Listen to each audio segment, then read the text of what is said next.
স্ক্রিনে দেখানো এই ছোট্ট খেলনা ড্রোনের মতো ডিভাইসটার ওজন হয়তো মাত্র কয়েক কেজি, কিন্তু এর ভেতরে বসানো আছে থার্মাল সেন্সর আর পেছনে ঝুলছে একটি ফাইবার অপটিক তার। এই ছোট্ট ডিভাইসটি এখন কাঁপন ধরিয়ে দিয়েছে মধ্যপ্রাচ্যের সবচেয়ে আধুনিক ও শক্তিশালী দাবি করা ইসরায়েলি ডিফেন্স ফোর্সের বুকে। যে ইসরায়েল আয়রন ডোম আর লেজার ডিফেন্স দিয়ে নিজেদের আকাশকে অভেদ্য দুর্গ ভাবত, তাদের সেই অহংকার এখন ধুলোয় মিশিয়ে দিচ্ছে হিজবুল্লাহর এই নতুন নাইট হান্টার ড্রোন। 24 ঘন্টায় হিজবুল্লাহ ইসরায়েলের ওপর এক আধটা নয়, একযোগে 41টি বিধ্বংসী হামলা চালিয়ে পুরো উত্তর সীমান্তকে একটি ফুটন্ত কড়াইয়ে পরিণত করেছে। 70টিরও বেশি এয়ার রেড সাইরেন বেজে উঠেছে ইসরায়েলের গ্যালিলি, সাফেদ আর তিবি রিয়াজ অঞ্চলে। ইসরায়েলের গর্ব মার্কাভা ট্যাঙ্ক পর্যন্ত হিজবুল্লাহর গাইডেড মিসাইলের আঘাতে কয়লা হয়ে গেছে। পশ্চিমা দুনিয়া এতদিন ইরানের তৈরি সস্তা শাহের ড্রোন নিয়ে হাসাহাসি করত, কিন্তু এখন ইসরায়েলের ঘুম উড়িয়ে দিয়েছে হিজবুল্লাহর এই ফার্স্ট পার্সন ভিউ ড্রোন। এই ড্রোনে এমন থার্মাল সেন্সর বসানো আছে যা ঘুটঘুটে অন্ধকারেও মানবদেহের তাপমাত্রা শনাক্ত করে নিখুঁত নিশানা বানাতে পারে। অর্থাৎ ইসরায়েলি সেনারা বাংকারে বা ঝোপঝাড়ে লুকিয়ে থাকলেও হিজবুল্লাহর ড্রোনের চোখ এড়ানো এখনো অসম্ভব। সবচেয়ে মারাত্মক প্রযুক্তি হলো এর ফাইবার অপটিক তার। ড্রোনটি যখন ওড়ে তার পেছন থেকে একটি অতি সূক্ষ্ম তার খুলতে থাকে, যার মাধ্যমে এটি সরাসরি নিয়ন্ত্রিত হয়। ইসরায়েলের দামি দামি ইলেকট্রনিক জ্যামিং সিস্টেম বা জ্যামার ডিভাইস এই ড্রোনের কিচ্ছু করতে পারে না, কারণ এর সিগন্যাল তো বাতাসে ভাসছে না, আসছে তারের মাধ্যমে। ফলে ইসরায়েলের ডিফেন্স মেকানিজম এখন পুরোপুরি ঠুটো জগন্নাথ। ওয়াল স্ট্রিট জার্নালের ডেটা বলছে, সাম্প্রতিক যুদ্ধবিরতির পর হিজবুল্লাহর ড্রোন হামলায় অন্তত 7 জন ইসরায়েলি সেনা নিহত হয়েছে। কিন্তু পর্দার আড়ালে থেকে কে ইসরায়েল আর আমেরিকাকে এই দাবার বোর্ডে কিস্তিমাত করছে? অবশ্যই ইরান। ইরান হিজবুল্লাহর হাতে এমন অস্ত্র তুলে দিয়েছে যা দিয়ে যেমন কুকুর তেমনি মুগুরি নীতিতে ইসরায়েলকে জবাব দেওয়া হচ্ছে। ইসরায়েলের প্রধানমন্ত্রী বেনিয়ামিন নেতানিয়াহু এবং মার্কিন প্রশাসন ভেবেছিল লেবাননের রাজধানী বৈরুতে বড় ধরনের বিমান হামলা চালিয়ে হিজবুল্লাহকে মাটির সাথে মিশিয়ে দেবে, কিন্তু তখনই দাবার বোর্ডে আসল চালটি দেয় ইরান। ইরানের খাতাম আল আম্বিয়া সেন্ট্রাল হেডকোয়ার্টার্স থেকে সরাসরি ইসরায়েলের নাগরিকদের উদ্দেশ্যে এক নজিরবিহীন হুঁশিয়ারি জারি করা হয়। ইরানের স্পষ্ট কথা, যদি বৈরুতে ইসরায়েল কোনো বড় হামলা চালায় তবে উত্তর ইসরায়েল আর সামরিক বসতিতে থাকা নাগরিকদের যেন তল্পি তল্পা গুটিয়ে এলাকা ছাড়তে বলা হয়, কারণ ইরান তখন সরাসরি মাঠে নামবে। ইরানের Islamic Revolutionary Guard Corps IRGC পরিষ্কার জানিয়ে দিয়েছে, লেবাননে ইরানের রেড লাইন পার করার চেষ্টা করলে সেটিকে সরাসরি ইরানের বিরুদ্ধে যুদ্ধ হিসেবে গণ্য করা হবে। শুধু তাই নয়, মধ্যপ্রাচ্য জুড়ে থাকা ইরানের প্রতিরোধ অক্ষ একযোগে নতুন নতুন ফ্রন্ট খুলে ইসরায়েলকে চারদিক থেকে ঘিরে ধরবে। ইরানের এই এক হুঁশিয়ারিতেই পুরো ওয়াশিংটন আর তেল আবিবের হাত পা কাঁপা শুরু হয়ে যায়।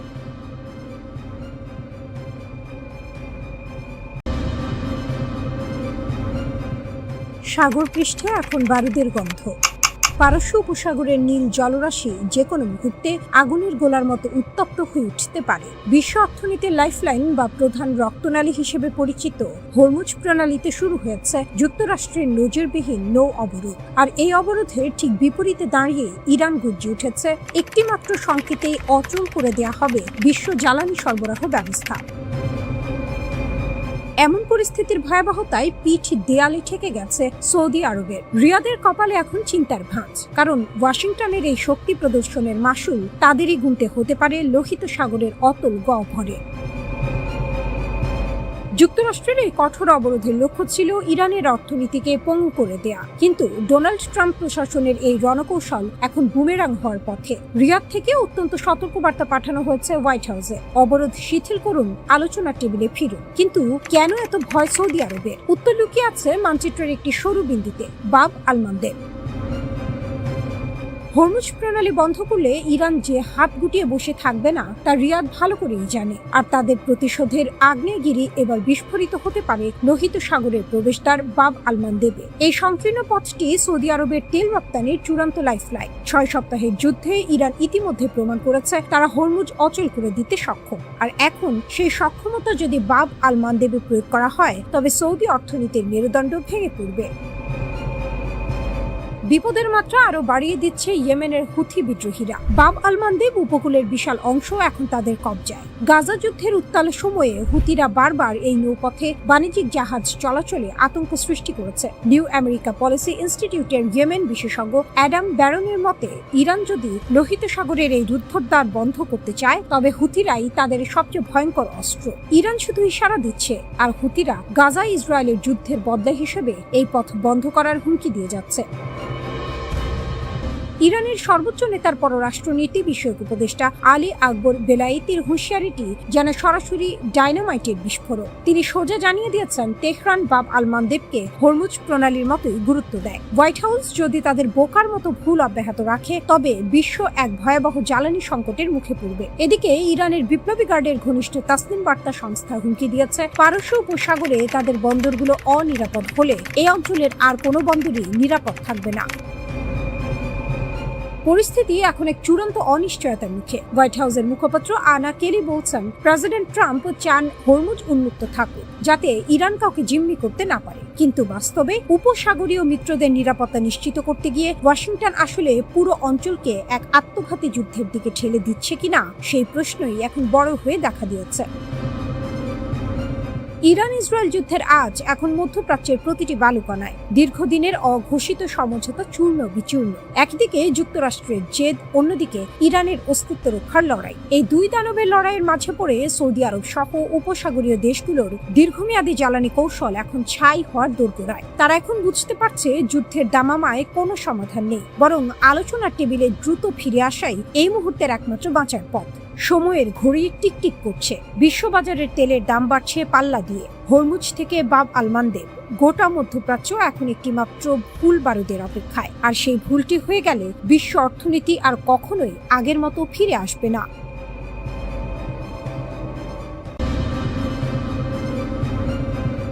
হরমুজ প্রণালীকে কেন্দ্র করে মধ্যপ্রাচ্যে এখন বারুদ স্তূপের ওপর দাঁড়িয়ে আছে বিশ্ব রাজনীতি।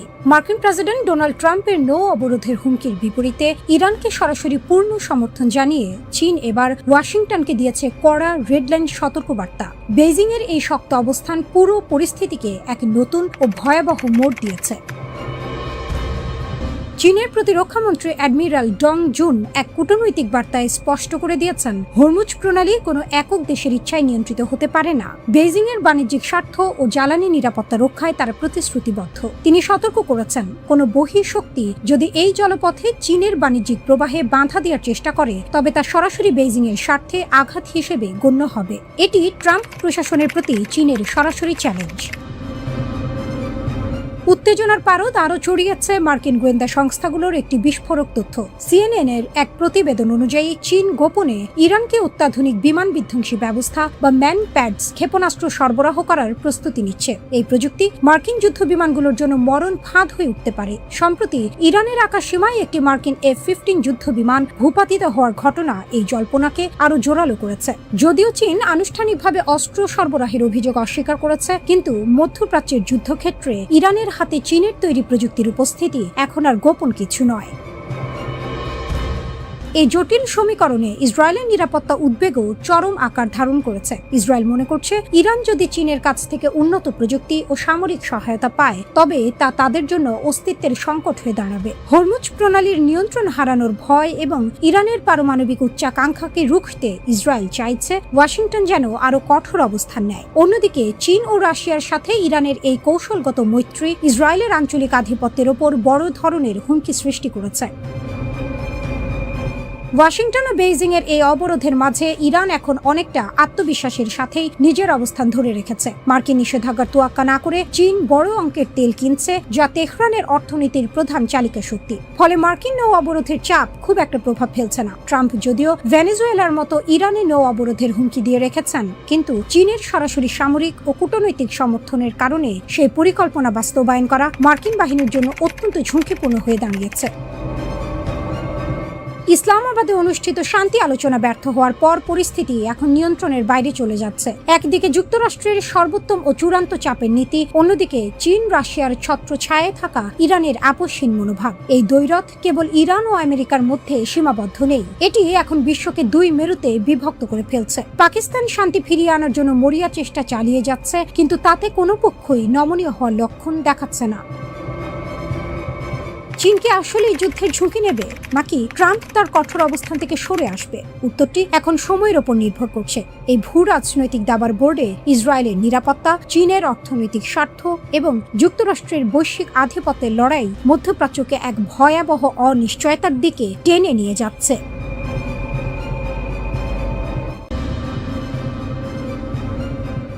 বিশ্বের সবচেয়ে রহস্যময় ও ক্ষমতাধর বিমান কোনো সাধারণ যাত্রীবাহী বিমান নয়, বরং স্বয়ং আমেরিকার সুরক্ষার শেষ ভরসা ডুমসডে প্লেন বা মহাপ্রলয়ের উড়োজাহাজ। আনুষ্ঠানিকভাবে একে বলা হয় বোয়িং E-4B। যখন পৃথিবী ধ্বংসের দ্বারপ্রান্তে পারমাণবিক বোমার আঘাতে চারপাশ ছিন্ন ভিন্ন, তখনও আকাশে অজেয় ডানা মেলে উড়ে বেড়ায় এই দানবীয় বিমান। এটি এমন এক যুদ্ধ বিমান যার মোকাবেলা করার ক্ষমতা বর্তমান বিশ্বের খুব কম সামরিক শক্তিরই আছে।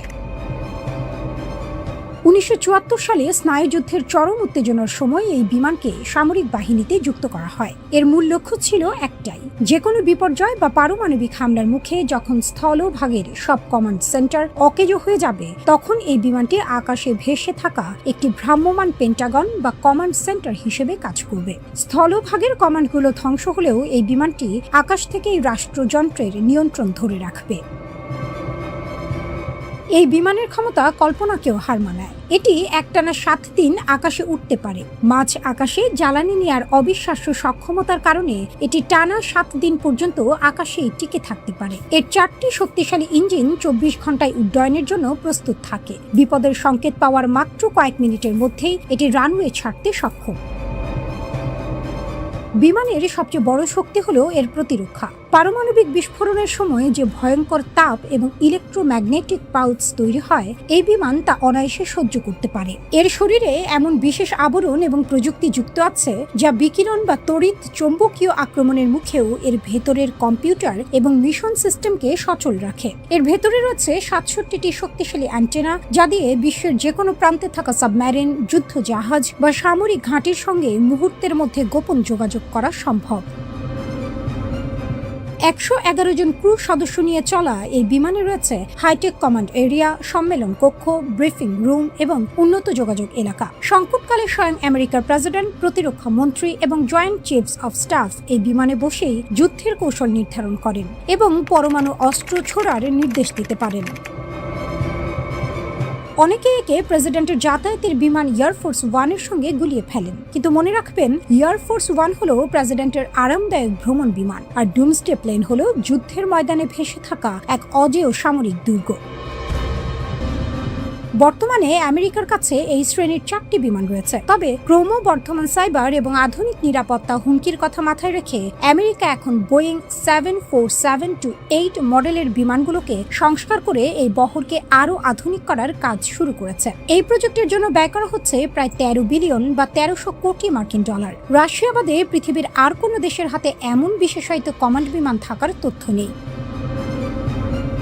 ডুমসডে প্লেন কেবল একটি বিমানের নাম নয়, এটি পৃথিবীর বুকে এক চরম আতঙ্ক আর সুরক্ষার শেষ প্রতীকের নাম। ডোনাল্ড ট্রাম্পের শাসনামলে উত্তর কোরিয়ার সঙ্গে উত্তেজনার সময় বা সাম্প্রতিক বিভিন্ন ভূ রাজনৈতিক সংকটে যখনই ওয়াশিংটনের আকাশে এই দানবীয় বিমানকে উঠতে দেখা গেছে, তখনই বিশ্বজুড়ে এক অজানা শঙ্কা কাজ করেছে। কারণ এই বিমানের আকাশে থাকার অর্থই হলো পৃথিবী এক চরম অনিশ্চয়তার মধ্য দিয়ে যাচ্ছে।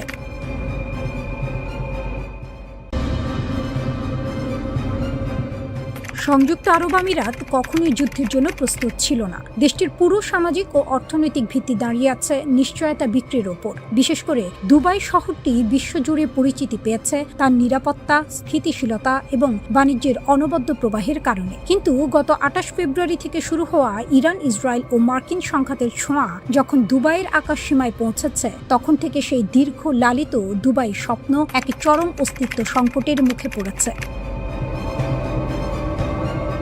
দুবাই হলো বিশ্বের অন্যতম দ্রুত বর্ধনশীল ফাইন্যান্স, বাণিজ্য এবং পর্যটন হাব। এখানে প্রায় ৮১,০০০ মিলিয়নিয়ার বসবাস করেন। কিন্তু বর্তমান পরিস্থিতিতে দুবাইয়ের সেই জৌলুস এখন ফিকে হতে শুরু করেছে। ২৮ ফেব্রুয়ারি থেকে এ পর্যন্ত ইরান সংযুক্ত আরব আমিরাত লক্ষ্য করে ৩৫০টিরও বেশি ক্ষেপণাস্ত্র এবং প্রায় ২,০০০ ড্রোন ছুড়েছে। এই হামলার পরিমাণ ইসরায়েলের ওপর চালানো হামলার প্রায় সমান।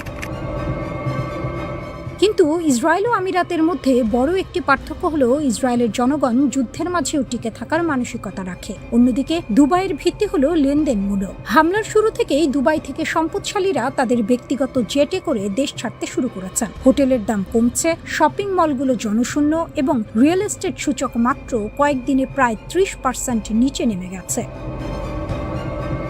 দুবাই আন্তর্জাতিক বিমানবন্দর, যা বিশ্বের অন্যতম ব্যস্ত যোগাযোগ মাধ্যম, ক্রমাগত ড্রোন হামলার মুখে ফ্লাইট শিডিউল বিপর্যয়ের সম্মুখীন হচ্ছে। গত ২৮ ফেব্রুয়ারি পাম আইল্যান্ডের ফেয়ারমন্ট হোটেলে ইরানি প্রজেক্টাইল আঘাত হানার পর থেকেই বিনিয়োগকারীদের মধ্যে অস্থিরতা শুরু হয়েছে। এরপর ৮ মার্চ দুবাই বিচের উপর দিয়ে ইরানি শাহী ড্রোন ও ১০ মার্চ বিমানবন্দরে হামলার চিত্র সামাজিক যোগাযোগ মাধ্যমে ছড়িয়ে পড়লে পরিস্থিতি আরও ঘোলাটে হয়ে ওঠে।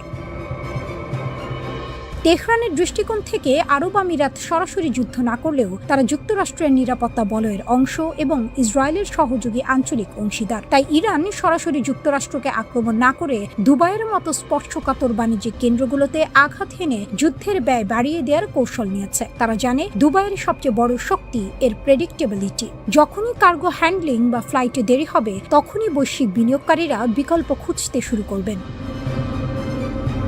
দুবাইয়ের জনসংখ্যার ৯ জন নাগরিকের মধ্যে প্রায় ৮ জনই বিদেশি। এদের মধ্যে পশ্চিমা পেশাজীবী থেকে শুরু করে দক্ষিণ এশিয়ার শ্রমিকরা রয়েছেন। এই বিশাল জনসংখ্যার সাথে দুবাইয়ের সম্পর্ক জৈবিক নয়, বরং বাণিজ্যিক। অর্থাৎ যতক্ষণ এখানে সুযোগ এবং নিরাপত্তা থাকবে, ততক্ষণই তারা এখানে অবস্থান করবে। যখনই জীবনের ঝুঁকি দেখা দেবে, তখন তাসের ঘরের মতো এই অভিবাসী সমাজ ভেঙে পড়ার উপক্রম হবে।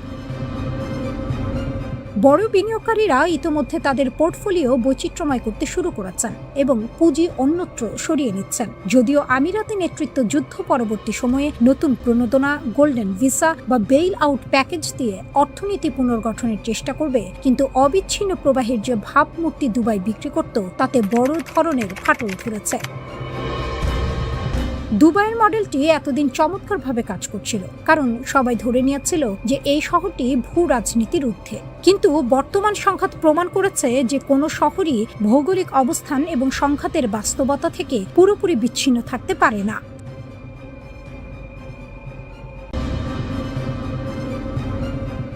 মার্কিন প্রেসিডেন্ট ডোনাল্ড ট্রাম্প যখন মহা সমারোহে যুদ্ধবিরতির ঘোষণা দিচ্ছেন, ঠিক তখনই পর্দার আড়ালে দানা বাঁধছে এক নতুন ও আরও ভয়ঙ্কর সংঘাতের বীজ। কাগজে কলমে শান্তি চুক্তির কথা বলা হলেও বাস্তবে ইসরায়েল, আমেরিকা এবং ইরানের মধ্যে পারস্পরিক অবিশ্বাস ও স্ববিরোধী বক্তব্য পুরো অঞ্চলকে এক মহাপ্রলয়ের কিনারে দাঁড় করিয়ে দিয়েছে। শান্তি চুক্তি সই হওয়ার প্রথম ১২ ঘন্টার মধ্যে ইরান, সৌদি আরব, সংযুক্ত আরব আমিরাত এবং কুয়েতের তেল শোধনাগারগুলোতে একের পর এক রহস্যময় হামলা হয়েছে। ইরান দাবি করেছে ইসরায়েল ও আমেরিকা আগে তাদের তেল শোধনাগারে হামলা চালিয়েছে, যার প্রতিশোধ হিসেবে তারা উপসাগরীয় দেশগুলোর ওপর ড্রোন ও ক্ষেপণাস্ত্র বৃষ্টি বর্ষণ করেছে। কিন্তু পেন্টাগন সরাসরি এই অভিযোগ অস্বীকার করে জানিয়েছে ইরানের অভ্যন্তরীণ বিশৃঙ্খলা ও কমান্ড সেন্টারের ব্যর্থতার কারণেই হামলাগুলো থামছে না। যুদ্ধের এই ভুতুড়ে পরিস্থিতি সাধারণ মানুষের মনে চরম আতঙ্ক সৃষ্টি করেছে। সবচেয়ে বড় বিতর্কের কেন্দ্রবিন্দু এখন লেবানন। পাকিস্তানি মধ্যস্থতাকারীরা দাবি করেছেন এই যুদ্ধবিরতি লেবাননের ক্ষেত্রেও প্রযোজ্য, কিন্তু ইসরায়েল এই দাবিকে স্রেফ তুড়ি মেরে উড়িয়ে দিয়েছে। ইসরায়েলি প্রধানমন্ত্রী বেনিয়ামিন নেতানিয়াহু সাফ জানিয়ে দিয়েছেন লেবাননে তাদের অভিযান থামবে না, উল্টো ইসরায়েল তাদের হামলার তীব্রতা বহুগুণ বাড়িয়ে দিয়েছে। লেবানন রেড ক্রসের তথ্যমতে যুদ্ধবিরতি ঘোষণার পর সেখানে ৮০ জনেরও বেশি মানুষ প্রাণ হারিয়েছেন। ইরান হুঁশিয়ারি দিয়েছে যে লেবাননে ইসরায়েলের এই আগ্রাসন চলতে থাকলে তারা পুনরায় যুদ্ধের পূর্ণ শক্তিতে ফিরে আসবে এবং হরমুজ প্রণালী চিরতরে বন্ধ করে দেবে। ট্রাম্পের যুদ্ধবিরতির প্রধান শর্ত ছিল বিশ্বের অন্যতম প্রধান বাণিজ্যিক পথ হরমুজ প্রণালী খুলে দেয়া, কিন্তু এখানেও শুরু হয়েছে চরম বিভ্রান্তি। ট্রাম্প বলছেন প্রণালী এখন উন্মুক্ত, কিন্তু ইরান বলছে অন্য কথা। তাদের সাফ কথা, যে কোনো জাহাজ পার হতে হলে ইরানি সামরিক বাহিনীর অনুমতি নিতে হবে এবং নির্দিষ্ট পরিমাণ টোল বা শুল্ক দিতে হবে। ট্রাম্প আবার অদ্ভুত এক দাবি তুলেছেন যে আমেরিকা ও ইরান মিলে যৌথভাবে এই টোল ব্যবস্থা পরিচালনা করতে পারে। এই স্ববিরোধী বক্তব্য বিশ্ব অর্থনীতিতে চরম অস্থিরতা তৈরি করেছে। আলোচনার টেবিলে বসার আগেই দুই পক্ষ দুই মেরুতে অবস্থান করছে। ইরান তাদের 10 দফা দাবি পেশ করেছে, যার মধ্যে রয়েছে সব নিষেধাজ্ঞা প্রত্যাহার এবং যুদ্ধের ক্ষতিপূরণ পাওয়া। ট্রাম্প প্রথমে একে গ্রহণযোগ্য ভিত্তি বললেও পরে ভোল পাল্টে আমেরিকার 15 দফার কথা বলছেন। ট্রাম্প কড়া ভাষায় জানিয়েছেন ইরানের মাটিতে কোনো ইউরেনিয়াম সমৃদ্ধকরণ চলবে না এবং তাদের মজুত করা সমস্ত পারমাণবিক ধুলো আমেরিকা খুঁড়ে বের করে নিয়ে আসবে। ইসরায়েলের অভ্যন্তরে এবং আমেরিকার রিপাবলিকান শিবিরে এই চুক্তির ভবিষ্যৎ নিয়ে চরম অনিশ্চয়তা তৈরি হয়েছে। সিনেটর লিন্ডলে গ্রাহাম এবং খোদ নেতানিয়াহু এই চুক্তিকে জাতীয় নিরাপত্তার জন্য হুমকি বলে মনে করছেন। অন্যদিকে ইরানের বিপ্লবী গার্ড বাহিনী IRGC হুঁশিয়ারি দিয়েছে যে তাদের হাত এখনও বন্দুকের ট্রিগারে রয়েছে। মার্কিন প্রতিরক্ষা সচিব পিট হেগসেথ এবং joint chiefs chairman general Dan কেইনো যুদ্ধের প্রস্তুতি গুটিয়ে ফেলেননি। তারা পরিষ্কার জানিয়েছেন এটি কোনো স্থায়ী শান্তি নয়, বরং কেবল একটি বিরতি। ইরান এক চুল বিচ্যুত হলেই মুহূর্তের নোটিসে আবার শুরু হবে বিধ্বংসী লড়াই।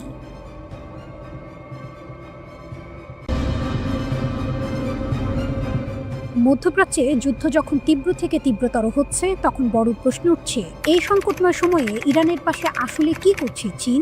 যুক্তরাষ্ট্র ও ইসরায়েলের যৌথ হামলার মুখে তেহরান যখন পাল্টা আঘাত হানছে, তখন বেইজিং এর ভূমিকা চোখে পড়ার মতো হলেও সরাসরি নয়, বরং অনেকটাই হিসেবি ও কৌশলী। প্রথমেই স্পষ্ট করে বলা দরকার, চীন ইরানের ঘনিষ্ঠ মিত্র হলেও এই সম্পর্ক পুরোপুরি স্বার্থভিত্তিক। চীনের জন্য ইরান মূলত সস্তা তেলের বড় উৎস। কঠোর নিষেধাজ্ঞার কারণে ইরান কম দামে তেল বিক্রি করতে বাধ্য হয়, আর সেই সুযোগটাই কাজে লাগায় চীন। ইরানের তেল রপ্তানির বড় অংশই যায় চীনের বাজারে, যা তেহরানের অর্থনীতিকে টিকিয়ে রাখার জন্য অত্যন্ত গুরুত্বপূর্ণ। তবে এর মানে এই নয় যে চীন ইরানের ওপর নির্ভরশীল, বরং বাস্তবতা হলো চীনের কাছে সৌদি আরব বা উপসাগরীয় অন্যান্য দেশ আরও স্থিতিশীল এবং নিরাপদ জ্বালানি সরবরাহকারী। তাই ইরান চীনের জন্য গুরুত্বপূর্ণ হলেও অপরিহার্য নয়। এই কারণেই যুদ্ধ শুরু হওয়ার পর থেকে চীন সরাসরি সামরিক সহায়তা দেয়া থেকে দূরে রয়েছে। যুক্তরাষ্ট্র ও ইসরায়েলের হামলার কঠোর সমালোচনা করলেও তারা কখনোই প্রকাশ্যে ইরানের পক্ষে যুদ্ধে নামার ইঙ্গিত দেয়নি, বরং তারা বারবার সংযম ও আলোচনার আহ্বান জানিয়েছে। তবে একেবারে হাত গুটিয়ে বসে নেই বেইজিং, পরোক্ষভাবে কিছু সহায়তার ইঙ্গিত মিলছে। ধারণা করা হচ্ছে ইরানের ক্ষেপণাস্ত্র ও ড্রোন এখন আগের চেয়ে অনেক বেশি নিখুঁতভাবে লক্ষ্যভেদ করতে পারছে, আর এর পেছনে চীনের উপগ্রহ নির্দেশনা ব্যবস্থার ভূমিকা থাকতে পারে। এছাড়া অতীতে ড্রোন প্রযুক্তি, কিছু রাসায়নিক উপাদান এবং সম্ভাব্য গোয়েন্দা তথ্য আদান প্রদানের কথাও উঠে এসেছে। তবুও চীন খুব সাবধানে এগোচ্ছে, কারণ তারা কোনোভাবেই এই যুদ্ধে সরাসরি জড়িয়ে পড়তে চায় না। মধ্যপ্রাচ্যের জটিল সংঘাতে ঢুকে পড়লে তাদের অর্থনীতি এবং আন্তর্জাতিক অবস্থান ঝুঁকির মুখে পড়তে পারে, এটা তারা ভালোভাবেই জানে।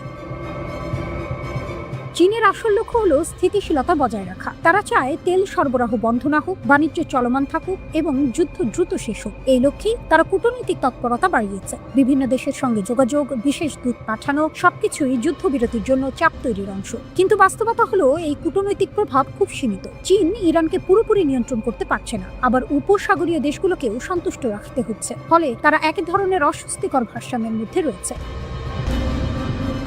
এই যুদ্ধ চীনের জন্য একদিকে সুযোগ, অন্যদিকে বড় ঝুঁকি। সুযোগ হলো যুক্তরাষ্ট্র এই যুদ্ধে জড়িয়ে পড়ে নিজেদের শক্তি ও প্রভাব ক্ষয় করছে, যা চীনের জন্য কৌশলগত সুবিধা তৈরি করতে পারে। কিন্তু ঝুঁকিও কম নয়। তেলের দাম বাড়ছে, সরবরাহের সমস্যা হচ্ছে, আর এর প্রভাব সরাসরি পড়ছে চীনের অর্থনীতিতে।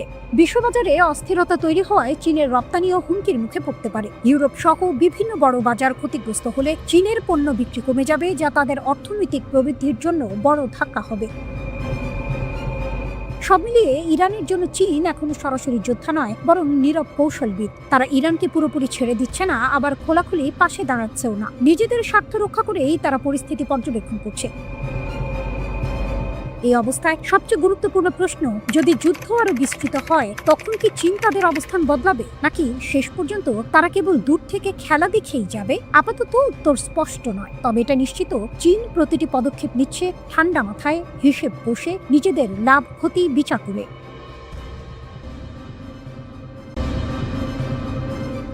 হিজবুল্লাহ এবং ইরানের সমন্বিত ও বিধ্বংসী হামলায় ইসরায়েলের বিভিন্ন শহর এখন কার্যত রণক্ষেত্রে পরিণত হয়েছে। বিশেষ করে ইসরায়েলের উত্তরাঞ্চলীয় গুরুত্বপূর্ণ শহর হাইফাকে লক্ষ্য করে হিজবুল্লাহর সরাসরি হামলা এই সংঘাতকে এক নতুন ও বিপজ্জনক মাত্রায় নিয়ে গেছে। হাইফার তেল শোধনাগার ও নৌঘাঁটিতে আঘাত। প্রতিবেদনে জানা গেছে, হিজবুল্লাহ হাইফার একটি গুরুত্বপূর্ণ নৌঘাঁটি লক্ষ্য করে একই ঝাঁক উন্নত ক্ষেপণাস্ত্র নিক্ষেপ করেছে। এই হামলার পরপরই হাইফার বিশালাকার তেল শোধনাগারে ভয়াবহ অগ্নিকাণ্ড ঘটে। শোধনাগারের পরিকাঠামো এবং ইসরায়েলের অন্যতম প্রধান জ্বালানি কোম্পানি বাজান গ্রুপের একটি স্থাপনা সরাসরি ক্ষতিগ্রস্ত হয়েছে। সিসিটিভি ফুটেজে দেখা গেছে, ইরানি প্রতিশোধমূলক ক্ষেপণাস্ত্রগুলো সরাসরি শহরের গুরুত্বপূর্ণ অবকাঠামোতে আঘাত হানছে। যদিও ইসরায়েলি ফায়ার সার্ভিস দ্রুত আগুন নিয়ন্ত্রণে আনার দাবি করেছে, তবে এই হামলা ইসরায়েলের জ্বালানি নিরাপত্তার উপর বড় ধরনের আঘাত হিসেবে দেখা হচ্ছে। একযোগে বহুমুখী হামলা শুধু হাইফা নয়, যুদ্ধের পরিধি এখন ইসরায়েলের গভীরে ছড়িয়ে পড়েছে। দক্ষিণ ইসরায়েলের দিমোনা, তেল আবিব এবং বীরশেবা এলাকাগুলোকেও লক্ষ্যবস্তু করা হয়েছে। মাত্র 30 মিনিটের ব্যবধানে ইরান 3টি পৃথক ক্ষেপণাস্ত্র বহর নিক্ষেপ করে। বীরশেবার একটি শিল্পাঞ্চলে ক্ষেপণাস্ত্র আঘাত হানার পর সেখানে বিষাক্ত রাসায়নিক লিকের আশঙ্কা দেখা দিয়েছে। এছাড়া একটি কীটনাশক ট্যাঙ্কে আগুন লেগে আকাশ কালো ধোঁয়ায় ঢেকে যায়, যা পরিবেশগত বিপর্যয়ের ঝুঁকি তৈরি করেছে। উত্তরাঞ্চলীয় সীমান্তে রক্তক্ষয়ী সংঘর্ষ। লেবানন সীমান্তও এখন বিশ্বের অন্যতম উদ্বায়ী যুদ্ধক্ষেত্রে পরিণত হয়েছে। হিজবুল্লাহ এন্টি ট্যাঙ্ক ক্ষেপণাস্ত্র এবং ড্রোন হামলায় ইসরায়েলি বাহিনীর ব্যাপক ক্ষয়ক্ষতি হয়েছে। আইডিএফ নিশ্চিত করেছে যে হিজবুল্লাহর হামলায় একজন ইসরায়েলি সেনা নিহত এবং বেশ কয়েকজন কর্মকর্তা গুরুতর আহত হয়েছে। হিজবুল্লাহ ড্রোন ও গাইডেড মিসাইলগুলো ইসরায়েলি সাজোয়া ইউনিট এবং সেনাদের অবস্থানের ওপর নিখুঁতভাবে আঘাত হানছে। ইরানি সংবাদ মাধ্যম দাবি করেছে যে সংঘাত শুরু হওয়ার পর থেকে হিজবুল্লাহ অন্তত 114টি ইসরায়েলি ট্যাঙ্ক ধ্বংস করেছে। যদিও ইসরায়েলি সামরিক বাহিনী এই দাবিকে অতিরঞ্জিত বলে প্রত্যাখ্যান করেছে, তবে মাঠ পর্যায়ের চিত্র বলছে হিজবুল্লাহর হামলার সক্ষমতা এবং রণকৌশল আগের চেয়ে অনেক বেশি উন্নত ও বিধ্বংসী হয়ে উঠেছে। আঞ্চলিক যুদ্ধের পদক্ষেপ। এই হামলার ব্যাপকতা এবং সমন্বয় ইঙ্গিত দিচ্ছে যে ইরান এবং তার মিত্ররা ইসরায়েলের বিরুদ্ধে একযোগে একাধিক ফ্রন্ট খুলে দিয়েছে। একদিকে উত্তর দিক থেকে হিজবুল্লাহর রকেট ও ড্রোন হামলা, অন্যদিকে সরাসরি ইরান থেকে আসা দূরপাল্লার ক্ষেপণাস্ত্র, সব মিলিয়ে ইসরায়েলি প্রতিরক্ষা ব্যবস্থা এখন চরম চাপের মুখে। ইসরায়েলের গ্যালিলি, টাইবেরিয়াস এবং নেতানিয়া জুড়ে অনবরত সাইরেন বেজে চলেছে, যা সাধারণ মানুষকে বাংকারে আশ্রয় নিতে বাধ্য করছে। ইরানের ইসলামিক রিভলিউশনারি গার্ড IRGC পরিষ্কারভাবে জানিয়েছে, এই হামলাগুলো তাদের ভূখণ্ডে এবং অঞ্চলে ইসরায়েলি ও মার্কিন সামরিক তৎপরতার জবাব। ইসরায়েলও বসে নেই, তারা ইরানের দক্ষিণ পার্স প্রাকৃতিক গ্যাস ক্ষেত্রে পাল্টা হামলা চালিয়ে পরিস্থিতিকে আরও জটিল করে তুলেছে।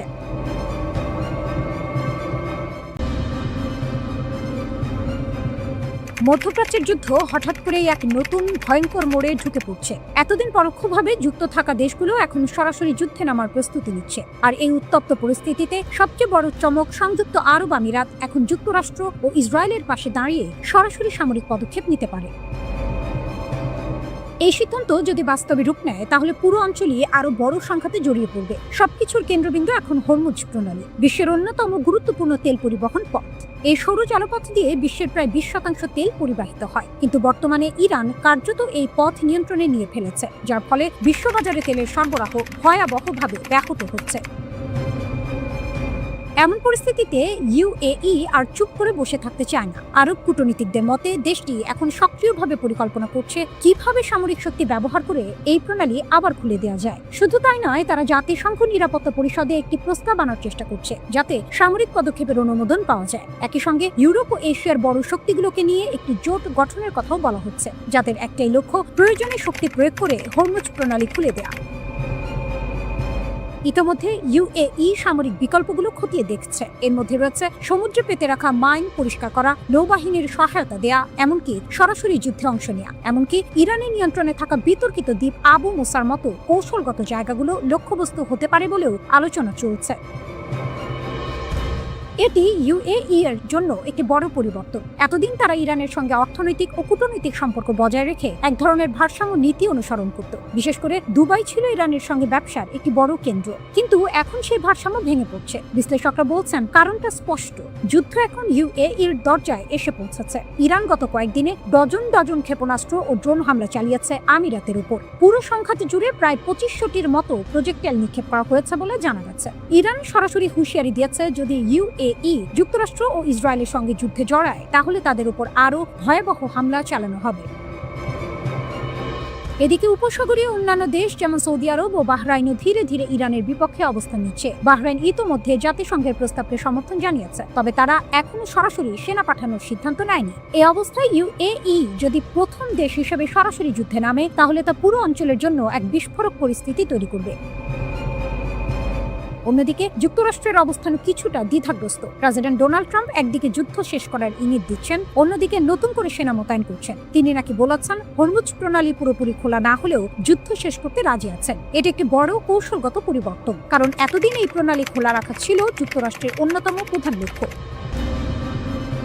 তবে ট্রাম্প মনে করছেন জোর করে এই পথ খুলতে গেলে যুদ্ধ আরো দীর্ঘায়িত হবে। তাই তিনি এখন ইরানের নৌবাহিনী দুর্বল করা, ক্ষেপণাস্ত্র সক্ষমতা কমানো এবং পরে কূটনৈতিক চাপ তৈরি করার পরিকল্পনায় এগোচ্ছেন।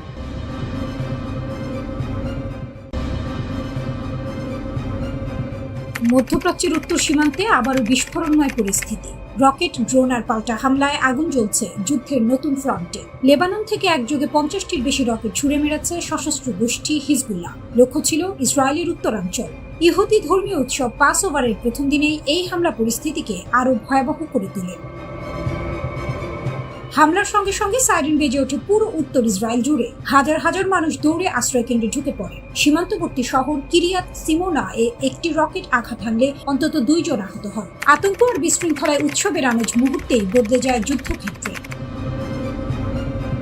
একই দিনে আরেকটি হামলায় হাইফার কাছাকাছি এলাকায় কয়েকটি রকেট ছোড়া হয়। ইসরায়েল ডিফেন্স ফোর্সেস জানায় বেশিরভাগ রকেট প্রতিহত করা হয়েছে আর কিছু খোলা জায়গায় পড়তে দেওয়া হয়েছে যাতে বড় ক্ষতি না হয়। তবে এই ধারাবাহিক হামলা স্পষ্ট করে দিয়েছে সংঘাত এখন আর সীমান্তে সীমাবদ্ধ নেই, বরং যে কোনো সময় বড় আকার নিতে পারে।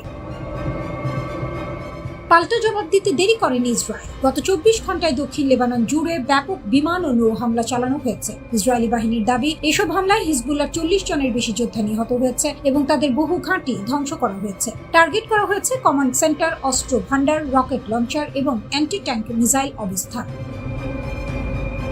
শুধু আকাশ নয়, সমুদ্র থেকেও হামলা চালিয়েছে ইসরায়েলি নৌবাহিনী। একই সঙ্গে স্থল অভিযানও জোরদার করা হয়েছে। গ্যালিলি ডিভিশন শত্রুদের একটি দল শনাক্ত করে ধ্বংস করেছে, আর অন্য ইউনিটগুলো মোটর সাইকেলে থাকা সশস্ত্র যোদ্ধাদের উপর আঘাত হেনে কয়েকজনকে হত্যা করেছে। একাধিক স্থানে অস্ত্র ও অবকাঠামো ধ্বংসের খবর পাওয়া গেছে।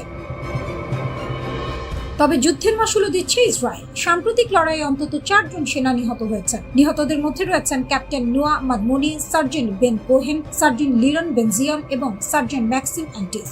আহত হয়েছেন আরো অনেক সৈন্য। একদিনেই প্রায় 48 জন সেনা আহত হওয়ার তথ্য দিয়েছে সামরিক বাহিনী। শুধু সেনাবাহিনী নয়, সাধারণ মানুষও ক্ষতিগ্রস্ত হচ্ছে। স্বাস্থ্য মন্ত্রণালয়ের তথ্য অনুযায়ী ফেব্রুয়ারির শেষ থেকে এখন পর্যন্ত হাজার হাজার মানুষ চিকিৎসা নিয়েছেন। হাসপাতালগুলোতে চাপ বাড়ছে আর পরিবারগুলো হারাচ্ছে তাদের প্রিয়জনদের। হিজবুল্লাহ এখন নতুন কৌশল ব্যবহার করছে। রকেটের পাশাপাশি ড্রোন হামলাও বাড়ানো হয়েছে। এই ঘটনায় ড্রোন বিস্ফোরণে কয়েকজন রিজার্ভ সেনা আহত হন। আরেক ঘটনায় রকেটের স্প্লিন্টারে একজন সৈন্য গুরুতর জখম হন। এসব হামলা দেখাচ্ছে যুদ্ধ এখন আরো জটিল ও বিপজ্জনক হয়ে উঠছে। এদিকে রাজধানী বৈরুতেও হামলা চালিয়েছে ইসরায়েলি বাহিনী। একটি আবাসিক ভবনে বিমান হামলার খবর পাওয়া গেছে, যদিও বিস্তারিত তথ্য এখনো স্পষ্ট নয়। এতে করে সংঘাত আরো বিস্তৃত হওয়ার আশঙ্কা তৈরি হয়েছে। পুরো পরিস্থিতি এখন এক ভয়ঙ্কর মোড়ে দাঁড়িয়ে। একদিকে লেবানন সীমান্তে হিজবুল্লাহ লাগাতার আক্রমণ, অন্যদিকে ইসরায়েলের পাল্টা শক্তিশালী অভিযান। দুই পক্ষই যেন পিছু হটার কোনো ইঙ্গিত দিচ্ছে না। বিশ্লেষকরা বলছেন, এই সংঘাত শুধু সীমান্তে সীমাবদ্ধ থাকবে না, এটি বড় আকারের আঞ্চলিক যুদ্ধের রূপ নিতে পারে, যেখানে জড়িয়ে পড়তে পারে আরও শক্তিধর দেশ।